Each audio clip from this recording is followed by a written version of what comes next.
Lydia is asking us, what is your best recommendation to free myself from the pain and memory of a past painful relationship? Thank you, Lydia, for a great question. And first is to be in your heart of what exactly you were what happened in the relationship. I don't have the details there, but so I'm going to respond in more of a global way, but look at what happened. Be kind of as, again, like kind of as Dave was just sharing, be accepting of yourself, and be, one level here, be embracing what has happened. Then also go, what is this? What is my part in this? Is the next level to come out of, so that you don't fall into like a betrayal or victim kind of mentality. Is like, what do I need to learn from this? And that's we're in relationships to grow. Okay. Now that may be different than what many women or men think about, but a relationship is really to grow and to grow in ourselves. And so relationships can be challenging at times, as Lydia, you're found out from a past experience. However, get excited that is that opportunity to blossom, to grow more in your heart, in your resolve, in your values, in your care for loving yourself and respecting of loving yourself, and for our next relationship. So therefore, too, then work on clearing out anything that is there, so you don't repeat this pattern, as well as you don't project this pattern onto another person. So, if there's doubts, fears, or insecurities, that's a big thing that I work on with folks.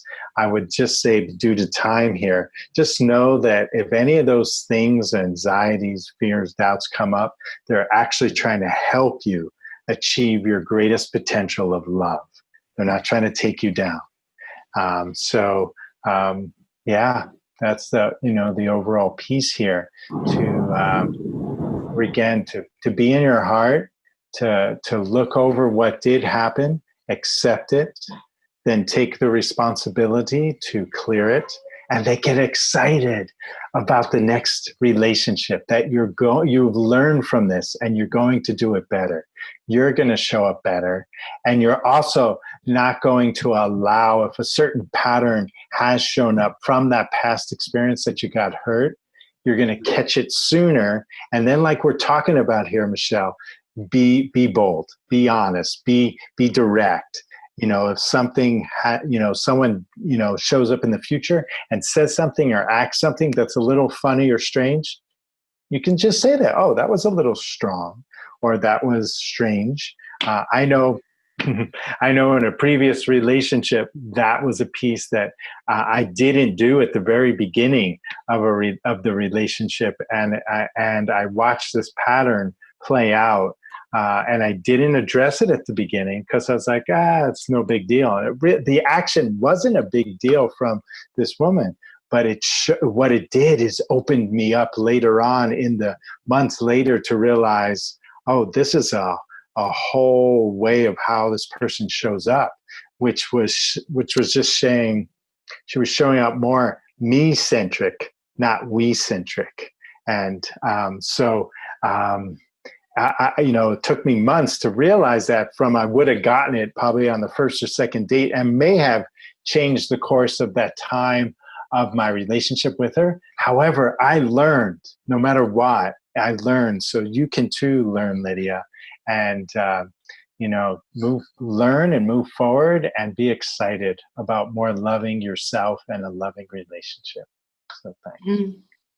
Thank you, Cary. And I want to share a compliment that someone has given to you, Cary. This is from Karen. She says, Cary, love obviously agrees with you. You are looking great with the swoony smile, the stars in your eyes, the blue shirt, and the tropical background. Nice work, sir. Thank you for your kindness, Karen. Thank you. Okay, this is another common question we get, Ken. I know you're going to be the perfect guy for this. I'm dating a guy who talks about himself and doesn't ask about me. Would it be a good idea to just start giving him information about me? He does seem like he likes me and we enjoy being together. It just seems a little one-sided. We hear this a lot, don't we? Yep. Honestly, it's not that hard. If it doesn't align, if it doesn't feel good, if it doesn't feel honoring and you feel like this is one-sided, get curious. Hey, I'm just wondering, you don't seem to really have a lot of questions about me. Is there any reason? Not why don't you have questions about me, but like literally, I want to know. I don't know. You probably have a good reason. Oh, I didn't even think about it. Sometimes I get caught up in what I'm saying and it's like, oh, okay, well, be nice if you threw a question my way once in a while, whatever it is. But again, you got to pay attention to how you feel. He doesn't know this. He's probably not even, okay, let me stop right there. First thing you got to understand is men are single focused. So we literally are like this. We're focused on something. Oh, I'm supposed to be open and talk. Remember, you ladies, first question we had was, how come guys don't talk more? How do we get to know you? So this guy's working on talking. I don't know. I don't know anything about your situation. Maybe he's just a guy who talks about himself all the time. Whatever. You got to let him know. Like, hey, what about me? And the other thing to be aware of is those are your needs. You need to feel included. You need to feel like there's some give and take here. Okay. He doesn't know your measuring stick. He could have been with the last person he dated was like, you never talk, so he's making extra efforts to talk. And they never said anything, so he thought, oh, this must be what women are looking for. So he does that. Maybe his last girlfriend or wife or whatever didn't like talking. And so he's like, so I quit asking questions. I guess women don't like that. It's one of the big things to remember is we don't know how that person was trained, whether it was by their ex-girlfriend, their ex-wife, their mom, their sisters, who knows? So it's your job to actually train them in what you need. Guys like being trained. We want to get it right. We literally do. But you got to think of us like dogs. Not the way you're thinking of us like dogs, but like when you train a dog to do a trick, you just go, roll over, and he does it right away, and everything's done, and you never have to teach him anything more. No! You try, and he tries, and he doesn't do so good, and you go, okay, that was a good try, let's keep going. And you keep doing it if it matters enough until he gets there. So treat us the same way. Help us out. I say this everywhere I go. Men are the world's worst guessers. And we know it. We know we're horrible guessers. This is why men say, I can't read your mind. We suck at guessing. Stop wanting us to guess. Because what happens is we guess a few times, we fail, which is typical what happens when you guess. And you are like disappointed. So we're like, wow, I'm not doing very good. Men are wired, as Dave mentioned earlier, to be efficient and effective. Mm-hmm. Well, if we were like, okay, I tried 5 times, none of that worked, that's not efficient or effective, bad use of my energy. Guess what? I'm going to stop guessing. That's a more efficient use of my energy. So you've got to train us into, hey, I don't want you to guess.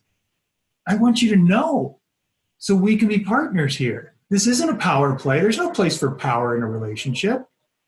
That's total BS. Oh, I can't tell him I love him because I'll lose the power. That's not what if you're in a power play, you're in a manipulation. That has got nothing to do with a partnership. You're just trying to manipulate that other person. So if that's where you're at, it doesn't work. But if this is where you're at, where you're going, I need more, let him know. Help the guy out. Now, he could still be a knucklehead and not do anything about it and just keep jabbering on. Well, then you get to decide. Okay, apparently that's what he has available. Do I want to stay here or not? You don't have to just say, oh, I got to deal with this because I guess that's how he is. That's a cop-out. All that is you not wanting to ask for what you need. So speak up, let him know. Again, if you care enough. If you don't and you're like, I'm just looking for the reason to justify getting out of here, go for it. It's always going to come back to what works for you. But if this doesn't align, you've got to address it because he will not be able to guess that. And I know it feels obvious to you. You're like, but this is so obvious. Here's the thing about things that feel obvious. Write this down as well. When something feels obvious to you, guaranteed it's not obvious to them. So there's only two possible outcomes if you state something that you think is obvious, and both of them are winning end result. One, you state something, you're like, hey, I just want you to know this. And they're like, yeah, I knew that. Great. You just confirmed that they knew it. You win. You say, hey, I want you to know this. And like, really? I had no idea. Now he knows. You win. There's no negative outcome from stating the obvious. There's always a negative outcome from not stating the obvious. So if it feels obvious to you, that's God saying, you better talk about this. So there's my rant. That was a rant. I kind of liked it. It was fun. Your rants get raped. Oh, I like that too. I love that you were talking about training a man and there was a train sound effect in the background. Yeah. It's amazing what my producer does here. He's really, really on top of it. And did you hear the thunder and lightning?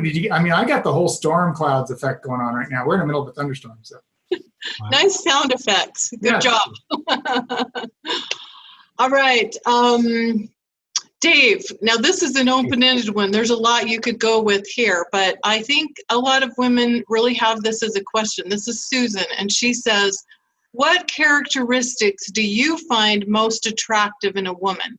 So Dave, maybe you can think back to dating, some of the qualities, characteristics that attracted you to your wife, what you notice about women in general, like what do you find most attractive in a woman? Because women wonder this all the time, right? Like, yeah. The physical thing, but beyond that, I think we kind of alluded to it earlier. I think it was Ken that was saying it. The life force energy is radiance. Really, that's the number one. Even men who are not looking. The fact is, we notice a woman who is lit up from within. And that's just a really powerful and compelling thing. And the shorthand, again, logic and efficiency and effectiveness is, she's happy, I think I can keep her that way, is a lot easier than taking a woman who's unhappy and then trying to make her happy. So if she's in a great place, if she's radiant, if she's lit up from the inside, she loves her life. She's got things that, meaningful work, and she feels like she's on the right track in life. She's got things to offer, bring to the table. She's nurturing, she's kind, loving, appreciative, just generally grateful for where she is. I think those things are just amazing rock star qualities that I think any man will sit up and take notice about those. And it literally, here's the reality is it sets you apart from the competition, because not everyone is in a great place. Not everyone loves where they are in life. Not everyone, is doing this work, So everyone who signs up for this program, though, they're going to be by the time we finish. But that's the key, I think, just someone who's in a really great place. Mm-hmm. And I loved what you said there, Dave. I think this is, I want to put the exclamation point on what you said about a woman being happy. When a woman's happy, a man knows that, he doesn't have to do the big heavy lifting just to get her into that happy state. He's already kind of going to be partnered with someone, and he knows he's going to be able to win because she's already happy. He doesn't have to carry that whole load of trying to make her happy. He wants to add to her life. He wants to add to her happiness, but he doesn't have to make her happy. And I think that's really, really key. I'm glad you brought that out. We want to be the hero. And so if she's already happy, that kind of makes it a lot easier for us to be the hero. And that's the other thing too. If she sees that men can actually be a hero and she believes that, oh my gosh, it's done. You're definitely going to want to see them again.